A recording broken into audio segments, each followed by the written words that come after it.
फेरि पनि hello and namaste, welcome back to my new video guys. आशा छ सबैजना सन्चै हुनुहुन्छ होला, म पनि एकदमै सन्चै छु। एन्ड सबैलाई ह्याप्पी दसैँ। अहिले चाहिँ हाम्रो पुरा रेडी भएर जान लाग्छौँ टिका लगाउन, अनि जमरा लगाउन जाँदैछौँ। अनि बुढी आज के गर्ने विचार छ त? आज टिका लगाउने, घुम्ने, पिङ खेल्ने। अहिले हाम्रो पिङ पनि खेल्न जाने हो कि होइन बुढी? पहिला हाम्रो साइल अङ्कलको घर जाने, त्यसपछि टिका टालो लगाउने। जाँदैछौँ गाइस, तपाईँहरूले लाउनु भयो कि नै? अनि हजुरहरूलाई पनि दसैँको धेरै धेरै शुभकामना छ गाइजहरू।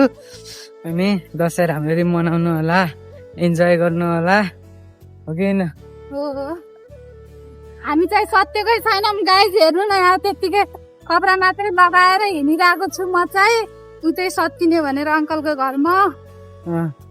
अरू अहिले भेटौँला। अब टिका टालो लगाउँछौँ, त्यसको भिडियो चाहिँ गराएर हालिदिन्छु ल।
टिका टालो भइसकेको छ। अब हामी के नाम गऱ्यो? अब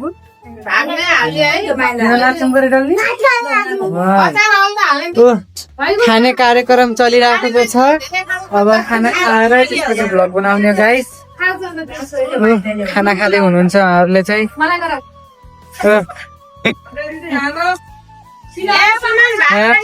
त्यहाँ मम्मी, त्यो डल्ली हो, सन्ध्या, मेरो बुढी, ठुल मम्मी, मेरो बुढी, अनि आन्टी मेरो बुढी भने हो के। अब खाना खाने हो गाइस। अब मेरो डल्ली यता एकछिन, अर्की डल्ली उतातिर खिसेर बसेछु किन हो।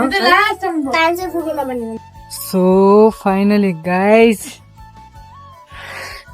के हेर्छ कि फेरि जाइनले फेरि। सो फाइनली गाइस, अब हामीले टिका टालो गरिसकेका छौँ, खाना खाइपी पनि भइसकेको छ। अनि अब के टिकटक भिडियो बनाउने भन्दैछन् के अरे। यतातिर चाहिँ के गराउने हो तिम्रो? कहाँ खाने साधनासित? किन घरमा ल्याएको छु त मैले। हो न, खान्न म हुक्का गरे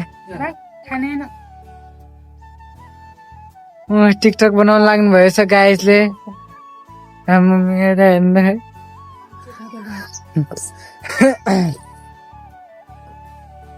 हाम्रो ठुलमम्मीले पुरा कपाल स्ट्रेट गर्नु। ओ माई गड, एकदम ठुलमम्मी झन् यहाँ सबभन्दा राम्रो देखिनु भए।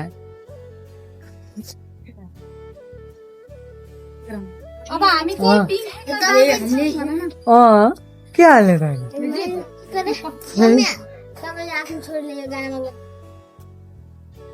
सो गाइस, अहिले बल्ल हाम्रो फ्री भयौँ, टिका टालो गऱ्यौँ, टिकटक सिकटक बनायौँ, फोटो सोटो खिच्यौँ।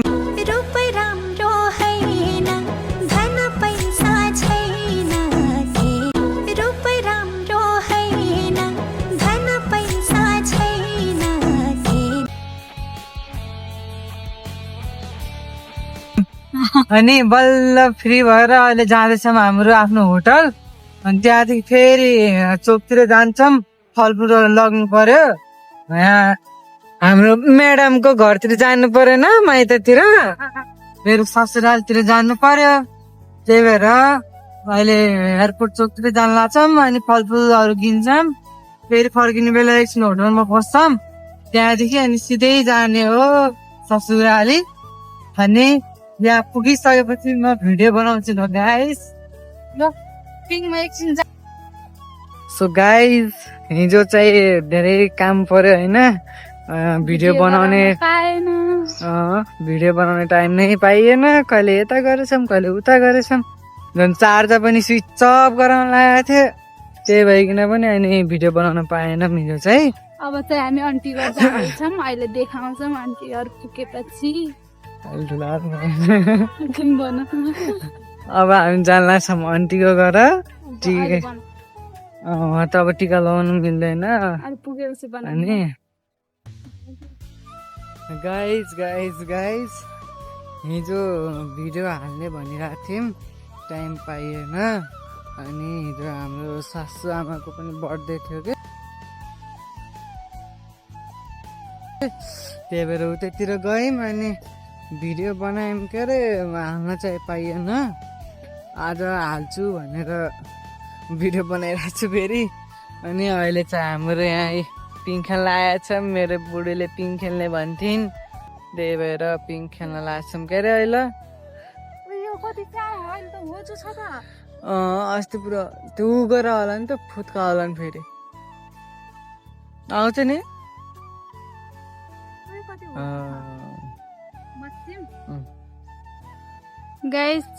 गाइस अब चाहिँ मेरो बुढा खेल्दै हुनुहुन्छ पिङमा हेर्नु है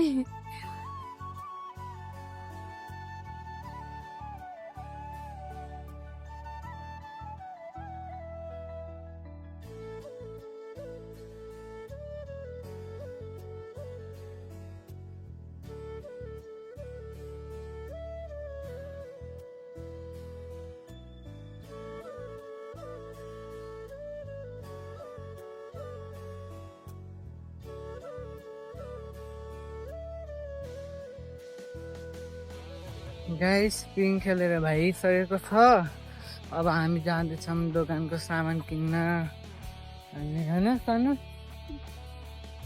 कति सामानहरू लिनु छ अझै धेरै टाइम लाग्नेवाला छ अनि त्यो भुटुवाहरू लिने भनेको टाइम कति लाग्ने हो थाहा छैन अनि आज पनि ढिलो भइजान्छ कि जस्तो लाग्यो यार मलाई आज 3 दिनको मैले भिडियो हाल्नेवाला छु गाइस हिजो अनि अस्तिको नरिसाउनु होला हेरिदिनु होला राम्रोसँग माया देखाइदिनु होला मेरो बुढीले यहाँ भुटुवाहरू भुटिराख्नु भएको छ अनि ऊ त्यो सर्जी चाहिँ चटपटे खाइकन ट्याप्या गरेर के बोट पिरो गयो हाम्रो साउन पनि आउनु भएको छ तेलेर आउनु भयो नि अरू के बनाउनु छ बे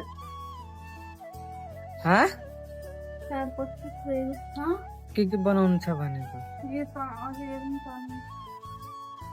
चाउमिन ठिकै छ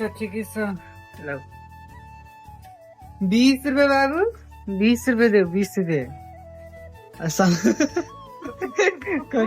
रुपियाँ गाइस राति परिसकेको छ होइन भिडियो पनि बनाउनै बिर्सिएको रहेछु कि ध्यानै भएन काममा मात्रै भइरहेको थियो अनि अलि बिजी थियो त्यही भएर गराउनै पाइएन अनि हजुरहरूलाई भिडियो के कस्तो लागेको छ लाइक सेयर कमेन्ट गरिदिनु होला अनि भिडियोमा कति सुधार आएको छ अनि कतिको राम्रो भएको छ ठिक्क भएको छ कि भएन भनेर कमेन्ट गरिदिनु होला भिडियो हेरिदिएकोमा धेरै धेरै धन्यवाद भन्न चाहन्छु हजुरहरूलाई ल बाई।